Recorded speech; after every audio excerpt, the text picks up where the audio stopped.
ഞാൻ door open ചെയ്യാനേ. Wait 1 minute. Ready അപ്പൊ പറയണേ. പറയാം.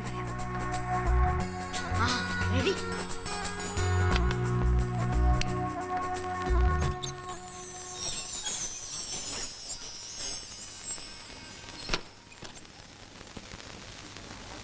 ഫ്യൂസ് പോയി.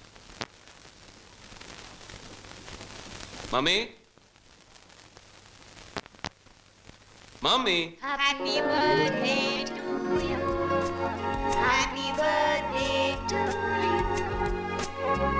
Happy birthday to dear Kishan. Happy birthday to you. Happy birthday to you. Happy birthday to you. Happy birthday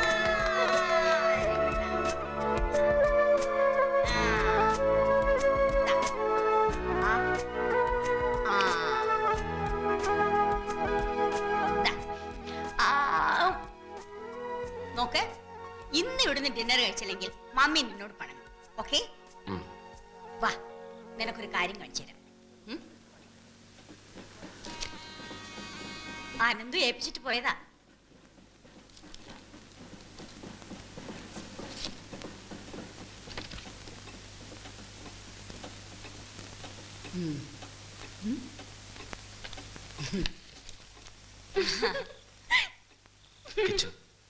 വീട്ടിലെല്ലാവർക്കും നിന്നെ കാണാൻ മോഹമുണ്ട്. നീ കരുതും പോലെ ആർക്കും നിന്നോട് ഒരു ദേഷ്യവുമില്ല. നീ വരണം. വരുമെന്ന് തന്നെയാണ് എൻ്റെ മനസ്സ് പറയുന്നത്. Happy birthday. എന്ത് സ്നേഹം അവന് നിന്നോട്. നിനക്കൊന്ന് വീട് വരെ പോയാലെന്താ? എല്ലാവർക്കും സന്തോഷാവൂലേ? മമ്മി, അവനീ എഴുതി വച്ചിരിക്കുന്ന പോലെ അവിടെ ആരും എന്നെ കാണാൻ കൊതിച്ചിരിക്കുന്നൊന്നുമില്ല. ഞാൻ ആ വീട്ടിലേക്ക് ചെല്ലണമെന്ന് ആഗ്രഹിക്കുന്നത് അവനൊരുത്തം മാത്രം. അച്ഛൻ കാണാൻ എന്നെ ഒന്ന് ചേർത്തണയ്ക്കാൻ പോലും അമ്മയ്ക്ക് ഒരിക്കലും ധൈര്യം ഉണ്ടായിട്ടില്ല. ആ അച്ഛൻ ഇനി മാറാനാവില്ല. അമ്മയ്ക്ക് ധൈര്യവും വരില്ല. എനിക്കറിയാം. കിച്ചുവിൻ്റെ ചെറിയ ചെറിയ വികൃതികൾ പോലും ഉൾക്കൊള്ളാൻ കഴിയാത്ത ആ വീട് എങ്ങനെയാ മമ്മി ഈ കിഷൻജിയെ സ്വീകരിക്കുക?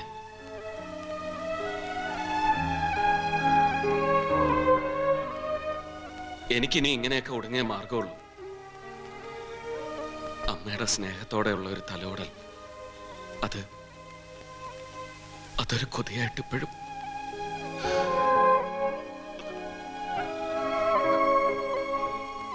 മോനെ വാ, ഫുഡ് കഴിക്കാം.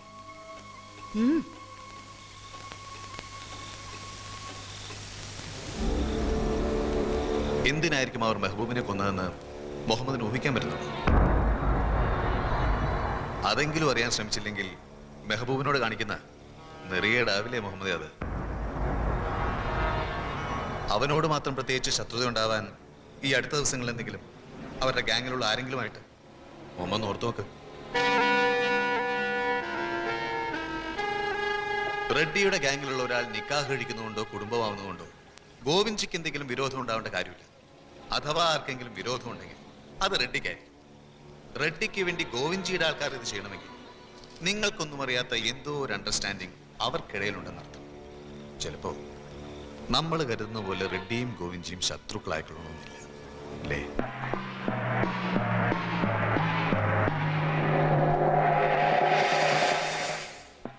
അതിനാര് പറഞ്ഞു നിക്കാഹ് കഴിച്ചതിനാണ്? ഒരു ഊഹം പറഞ്ഞതേ ഉള്ളൂ. പക്ഷെ എനിക്ക് ഉറപ്പിച്ചു പറയാവുന്ന ഒരു സത്യം, അവർക്കൊക്കെ ഈ സ്നേഹത്തെ പേടിയാണ്. പെണ്ണും കുടുംബമൊക്കെ ആവുമ്പോ ചാടി പുറപ്പെടുന്നതിന് മുമ്പേ അറിയാതെങ്കിലും ഒന്ന് മുന്നും പിന്നും ഒക്കെ ആലോചിച്ചു പോകൂലേ? അവരുടെ രഹസ്യങ്ങൾ അറിയാവുന്ന ഒരുത്തൻ ഒരു പെണ്ണിന്റെ സ്നേഹം കൊണ്ട് എന്തെങ്കിലും മാറി ചിന്തിച്ചാൽ അവർക്കത് അപകടമല്ലേ? ഈ ഗാങ്ങുകൾ വിട്ട് പുറത്തു പോകാൻ അവർ നിങ്ങളെ ഒന്നും അനുവദിക്കില്ല മുഹമ്മദ്. രക്ഷപ്പെടണമെങ്കിൽ ഒറ്റ മാർഗമേ ഉള്ളൂ. മുഹമ്മദിനും കിഷൻജിക്കും നിങ്ങൾക്ക് എല്ലാവർക്കും ഒരേ ഒരു വഴി, ഈ റെഡ്ഡിയും ഗോവിന്ദ്ജിയും ഇല്ലാതാവണം.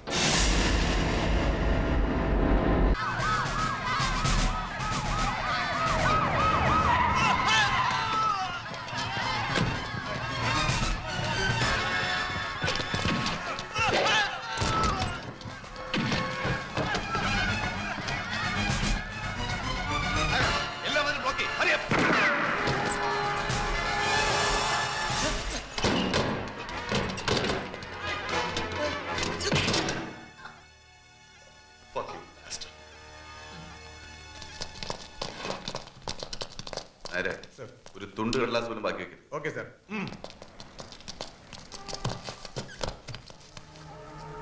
సార్ ఇది చావి. చావి ఉడుకో. నా దగ్గర లేదు. మొహమ్మద్ దగ్గర ఉంది. వాడు ఈ రోజు రాలేదు. అడిచి పొడికలో. కమిషనర్ వద్దు, నువ్వు అనిపిస్తావు.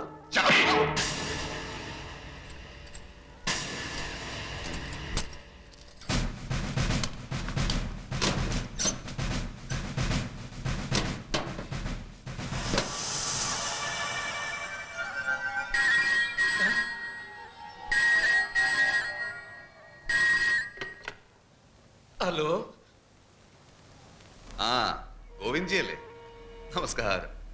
ജീവൻ, സിറ്റി പോലീസ് കമ്മീഷണർ. രഹസ്യങ്ങൾ ഒരു വലിയ ഭാരം തന്നെയാണ്. കഴിയാവുന്നത്ര ഇറക്കി വെക്കുന്നത് നല്ലത്, ലവൻജി. അതുകൊണ്ട് ഞാൻ ഈ മഹേന്ദ്ര റെഡ്ഡിയെ, താങ്കളുടെ വേണ്ടപ്പെട്ട ആജന്മ ശത്രുവിനെ ഒന്ന് അറസ്റ്റ് ചെയ്യാൻ. ബലം വെച്ചുകൊണ്ടൊന്ന് വണ്ടി കയറല്ലോ. ഗോവിന്ദ്ജി ഹാപ്പി ആണല്ലോ അല്ലേ?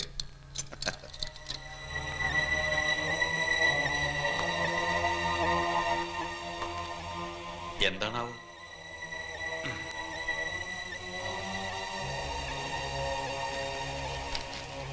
പിന്നെ പിന്നെ വായിക്കാം. താൻ ഓഫീസിൽ ചെന്ന് ഗോവയ്ക്കൊന്ന് വിളിക്കണം. സലീം ഭായി ഉടനെ അർജന്റായിട്ടൊന്ന് വിളിക്കാൻ പറയണം. വേഗം വേണം.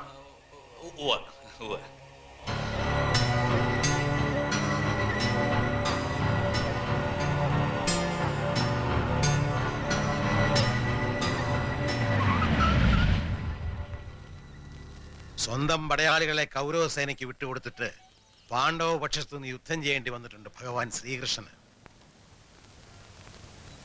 ഗോവിന്ദ്ജിയും മഹേന്ദ്ര റെഡ്ഡിയും ഈ സമൂഹത്തിന്റെ മുമ്പിൽ ശത്രുത ഭാവിക്കേണ്ടത് ഞാനും നീയും അടങ്ങുന്ന സിസ്റ്റത്തിന്റെ ആവശ്യമായിരുന്നു. ഓരോരുത്തരും അറിയേണ്ടത് മാത്രം അറിയുന്നു, ചെയ്യേണ്ടത് മാത്രം ചെയ്യുന്നു. അങ്ങനെയാകാവൂ. ഞാൻ പറയുന്നത് മനസ്സിലാകുന്നുണ്ടോ കൃഷ്ണന്? ഗോവിന്ദ്ജിയുടെ ഡൊമൈനിലേക്കുള്ള വാതിലാണ് റെഡ്ഡി എന്നറിഞ്ഞ സ്ഥിതിക്ക് ഇനി ആ കമ്മീഷണർ ആ വഴിക്ക് ചിന്തിക്കൂ. എങ്കിലും അയാളെ നമ്മൾ നമ്മുടെ കോട്ട സുരക്ഷിതമാക്കാനാണ് ശ്രമിക്കേണ്ടത്. ആ മുഹമ്മദ് ബിരാവിനെ കൊന്നുകളാ. മുഹമ്മദിനെ എന്തിന്? എന്താടോ, എത്ര വർഷമായി താൻ എൻ്റെ കൂടെ? എന്തിനെന്നൊരു ചോദ്യം ഇത് ആദ്യമായിട്ടാണ്.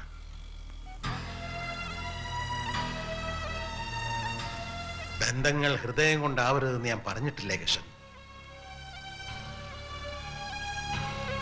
കത്തീഡ്രലിന്റെ പിൻവശത്തൊരു കുഴവനുള്ളത് മുഹമ്മദിനല്ല മറ്റാർക്കും അറിയില്ല.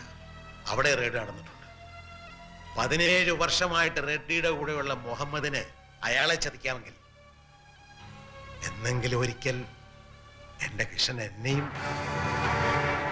നീ അങ്ങനെ ചെയ്യില്ല എന്ന് തന്നെ വിശ്വസിക്കാം. എന്നാൽ ഒരു ഉറപ്പ് വേണം എന്ന് ഗോവിന്ദ്ജി ആഗ്രഹിക്കുന്നതിലും ന്യായമില്ലേ മോനെ? ഞാനിപ്പോ എന്താ വേണ്ടേ? മുഹമ്മദ് ഇബ്രാഹിം മുത്തപ്പറായിയോ ചലംബരശനെയോ വിട്ട് ജയിക്കാവുന്നേ ഉള്ളൂ. പക്ഷേ ഗോവിന്ദ്ജിയോടുള്ള വിശ്വാസത്തെ തെളിയിക്കാൻ കിഷന് കിട്ടുന്ന ഏറ്റവും നല്ല അവസരമാണിത്, അല്ലേ?